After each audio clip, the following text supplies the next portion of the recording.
Good day mga boss! Sa video na to ay pag-uusapan natin ang iba't ibang klase ng solar panel at kung alin ang mas magandang piliin para sa inyong solar setup. Kapag bibili tayo ng solar panel, mapapansin natin na hindi lang wattage ang pinagkaiba nila. May iba't ibang uri ng solar panel at bawat isa ay may sariling advantages at disadvantages. Ang unang uri ay ang monocrystalline solar panel.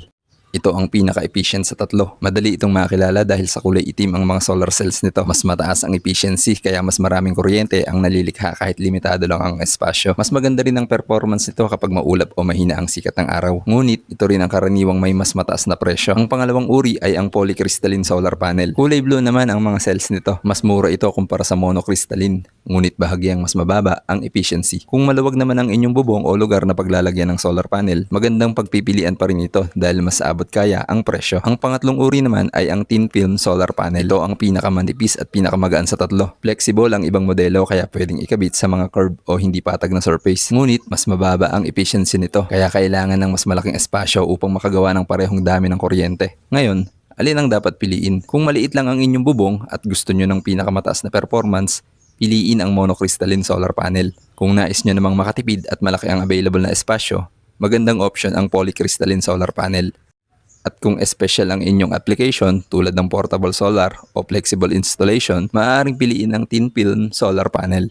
Tandaan mga boss, hindi lang presyo ang dapat tingnan sa pagpili ng solar panel. Mahalaga ring isaalang-alang ang efficiency, available na espasyo, kalidad ng brand at warranty. Kung plano nyong bumuo ng solar setup, siguraduhin tama ang pagpili ng solar panel upang masulit ang inyong investment at mas tumagal ang buong solar setup. Pero ang tanong mga boss, kapag ganitong maulan ng panahon, may harvest pa ba ang solar panel? Kapag maulan ng panahon, marami ang nagtatanong, may nakukuha pa bang kuryente ang solar panel kahit walang direktang sikat ng araw? Ang sagot ay oo, may harvest pa rin, pero mas mababa kumpara sa maaraw na panahon. Unahin ulit natin ang monocrystalline solar panel. Kapag maulap ang panahon, nakakakuha pa rin ito ng energy mula sa diffuse light o liwanag na nakakalusot sa mga ulap. Pero dahil mahina ang available na liwanag, bababa rin ang output power nito. Halimbawa, kung ang panel ay rated na 100 watts, hindi ibig sabihin na makakakuha tayo ng 100 watts lalo na kapag maulan. Maaari itong bumaba ng malaki depende sa kapal ng ulap at sa liwanag na umaabot sa panel. Sunod naman ang polycrystalline solar panel. Ganoon din ang prinsipyo nito. Kapag maulap, maaari pa rin itong makagawa ng kuryente dahil may liwanag pa rin umaabot sa solar cells pero bababa rin ang output kapag mahina ang liwanag.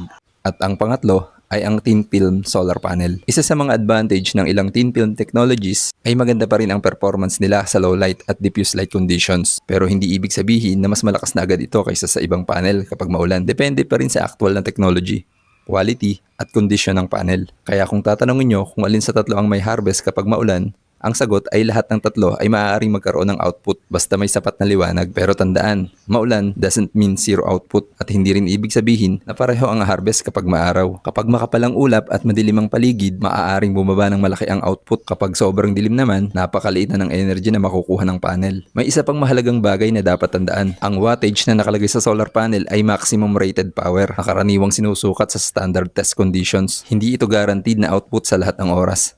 Kaya normal lang na ang isang 100 watt solar panel ay makapaglabas ng mas mababa sa 100 watts kapag maulap, umaga, hapon, o hindi optimal ang kondisyon. Sa madaling salita, kahit maulan, huwag agad isipin na walang silbi ang solar panel. May harvest pa rin pero mas mababa kumpara sa maliwanag at maaraw na panahon. Para sa mga solar setup natin, malaking tulong ang pagkakaroon ng sapat na battery capacity para mas makaimbak ng energy na magagamit kapag mahina ang solar harvest. Bago tayo mag-design ng solar setup, hindi lang wattage ng panel ang dapat tingnan. Kailangan ding isaalang-alang ang battery capacity, charge controller, load, at alamin din kung anong buwan ang karaniwang maulap o maulan sa inyong lugar. O paano mga boss, hanggang dito na lang muna. Maraming salamat sa panonood.